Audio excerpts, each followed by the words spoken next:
जनगण मन अधिनायक जय हे भारत भाग्य विधाता। पंजाब सिंध गुजरात मराठा द्राविड़ उत्कल बंगो, विंध्य हिमाचल यमुना गंगा उछल जलधि तरंगो। इंडिया का बहुत बड़े फैन है। आप इंडिया के बहुत बड़े फैन? आप बहुत, हमको इंडिया बहुत पसंद है। अफगानिस्तान और हिंदुस्तान का दुनिया में मिसाल दिया जाता है कि दोस्त है। दोस्त का मतलब होता है भाई भाई। तो आपको हिंदुस्तान से प्यार है? बहुत नहीं, जो सोच कर कायदे आज़म ने पाकिस्तान बनाया वैसा पाकिस्तान हमने देखा ही नहीं, और हमने कभी इसके बारे में सोचा भी नहीं कि हमें कैसा पाकिस्तान बनाना चाहिए था। लूटा है, तबाही मचाई है, इस कौम की इज्जत लूटी है जो कि इस्लाम के नाम पर बनाई गई है। ये कैसे हम इस मुल्क को आजाद कहते हैं? ये जरा मुल्क की आजादी के लोगों की शक्लें तो देखें ना जी। 1951 से 2026 ये फौजी डिक्टेटर, दो वजह से पाकिस्तान की तबाही हुई। ये फौज एक इदारा और ये दो खानदान, ये भुट्टो जरदारी और शरीफ। चुके हैं। तो आसिम मुनीर से पहले आगे पीछे देखते हैं कि मैं इधर जाऊं कहाँ जाऊं। बेसिकली वो खड़े होना चाहते हैं मरीम नवाज के साथ, फिर वो मैनेज करते हैं और यूसुफ रज़ा गिलानी को हटा के वो खुद मरीम नवाज साहिबा के साथ खड़े हो जाते हैं। वो फुटेज जो है वो देखने वाली है इस वक्त। मेरे ख्याल से ना पाकिस्तान को छोड़ दो, सबसे बेस्ट ये स्टेट फेल हो चुकी है, इससे ज़्यादा और नहीं कह सकते कि हम एक ऐसा मुल्क बनाएंगे जहां आज़ादी के साथ सांस ले सकेंगे, एक ऐसा मुल्क बनाएंगे जहां हमारे ऊपर गुलामी नहीं होगी, एक ऐसा मुल्क बनाएंगे जहां पे हम खुद मुख्तार होंगे, एक ऐसा मुल्क बनाएंगे जहां पे हमारी मर्जी चलेगी, हकीकी जमहूरियत होगी, लोग हकीकी तौर पे आज़ाद होंगे। लेकिन क्या हमने अपनी मंजिल की तरफ वो आगे बढ़ने का फैसला किया या हम कुछ आगे बढ़े भी हैं? नहीं, ऐसा नहीं हुआ। अब हर साल जब 14 अगस्त आती है तो हम बाजे बजाते हैं, मोटरसाइकिलों के साइलेंसर निकाल के उसमें शोर मचाते हैं, हम रैलियां निकालते हैं, बहुत ऊंची आवाज़ में डेक लगा के म्यूज़िक बजाते हैं, बहुत सारे लोग नाच गाना करते हैं। अब तो बड़ा वल्गर किस्म का नाच गाना भी होना शुरू हो गया है। यानी हम फायरिंग करते हैं, आतिशबाजी करते हैं, बहुत सारी ऐसी चीज़ें करते हैं जश्न आज़ादी पे। इसके लिए हम एक और दिन भी रख सकते हैं। यानी वैसे ही मेरे ख्याल में ये दिन इसके लिए है नहीं। 14 अगस्त एक संजीदा दिन है।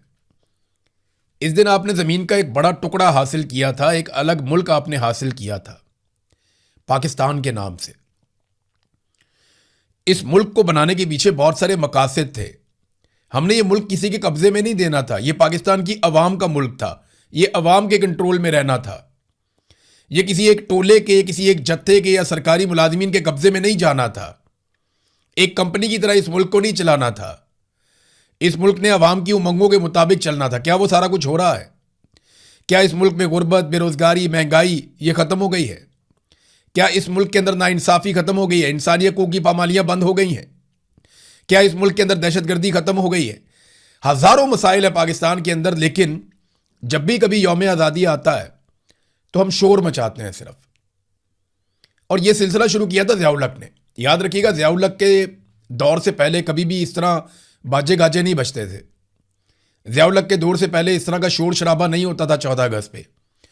ज़िया उल हक ने ये शोर शराबा शुरू करवाया और इसकी सरकारी सरपरस्ती की। उसकी वजह यह थी कि वो नहीं चाहता था कि लोग संजीदगी से गौर करें कि पाकिस्तान कहाँ पहुँच गया, या पाकिस्तान बनाने के जो मकासद हैं उनके ऊपर कोई बात भी करे। आज भी मिलिट्री एस्टेब्लिशमेंट या उनके हवारी जो हैं वो यही चाहते हैं कि शोर शराबा चलता रहे, रोला पड़ा रहे और कोई आदमी गौर ही ना करे कि पाकिस्तान बनाने का मकसद क्या था। जो असल वजह थी उसके ऊपर कोई बंदा सोचे ही ना कि हमारे बुजुर्गों ने इतनी सारी कुर्बानियां किस लिए दी, वो मकसद पूरा हुआ या नहीं हुआ। इसके ऊपर कोई सोचेगा भी नहीं, क्योंकि हम इतना शोर बजाएंगे, इतने बाजे बजाएंगे, इतने मोटरसाइकिलों के साइलेंसर निकालेंगे, इतना म्यूजिक चलाएंगे और इतनी आतिशबाजी और फायरिंग करेंगे कि किसी को समझ ही नहीं आएगी कि असल मकसद क्या था और आज के दिन में हमें क्या बात सोचनी है। ये बाजे के लिए ना एक अलग दिन रखना चाहिए। एक ऐसा दिन मुंतखब किया जाए जब सारी कौम को इजाज़त हो, बाजे बजाएं, रैलियां निकालें, शोर मचाएं, एक रोला डे पाकिस्तान में रख लेंगे। जितना आपने एंजॉय करना है आप करें, लेकिन ये दिन खास दिन है। इस दिन कम से कम गौर करें कि आपके साथ हुआ क्या। कितना बड़ा मजाक आपके साथ किया गया कि जिन जिन मकासद के लिए आपने मुल्क बनाया था उन तमाम मकासद को पसे पुश्त डाल दिया गया और हम अपने मकसद से बहुत दूर निकल आए। ये तो नाज़रीन कायदे आज़म का एक स्टेटमेंट था जिससे मैंने अपने वीलॉग का आगाज़ किया। आज मैं आपको एक बयान बताता हूँ। ये बयान आप गौर से सुनिए, ये सरदार अमान खान ने स्टेटमेंट दिया आज़ाद कश्मीर में खड़े होकर। सामने खवातीन भी हैं, बच्चे भी हैं, तलबा भी हैं, बहुत बड़ी तादाद में लोग हैं। पाकिस्तान की मिलिट्री एस्टेब्लिशमेंट ने आज़ाद कश्मीर को इस्तेमाल किया बड़े लंबे अरसे तक। मकबूजा कश्मीर के नाम के ऊपर बहुत सारा फंड इकट्ठा किया, बहुत सारा पैसा इकट्ठा किया, बहुत बड़ी फौज तैयार की, लेकिन मकबूजा कश्मीर का 1 इंच भी आज तक फतह करके नहीं दिया। और ये अब आहिस्ता आहिस्ता कश्मीरी बोलना शुरू हो गए हैं, वो बातें खोलना शुरू हो गए हैं जो बातें कभी नहीं खुलनी चाहिए थी। पाकिस्तान की मिलिट्री एस्टेब्लिशमेंट ने जो कुछ भी किया वो अब सामने आ रहा है। और देखें, हमारा मकसद कुछ और था, हम निकल किसी और तरफ गए। कश्मीर जो हमारी शारक था, आज हमने उसको पीस के रख दिया। जर्नैल हैं, मीडिया वाले हैं, हुकूमती ओहदेदार हैं, मीडिया वाले हैं, इनको ये खड़ा करता है, सामने आपके लेके आता है। कैसे हो सकता है कि ये जो फौज है जिसने लूटा है, तबाही मचाई है, इस कौम की इज्जत लूटी है, जो कि इस्लाम के नाम पर बनाई गई है, ये कैसे हम इस मुल्क को आजाद कहते हैं? ये जरा मुल्क की आजादी के लोगों की शक्लें तो देखें ना जी। 1951 से 2026 ये फौजी डिक्टेटर, 2 वजह से पाकिस्तान की तबाही हुई। ये फौज एक इदारा और ये 2 खानदान, ये भुट्टो जरदारी और शरीफ।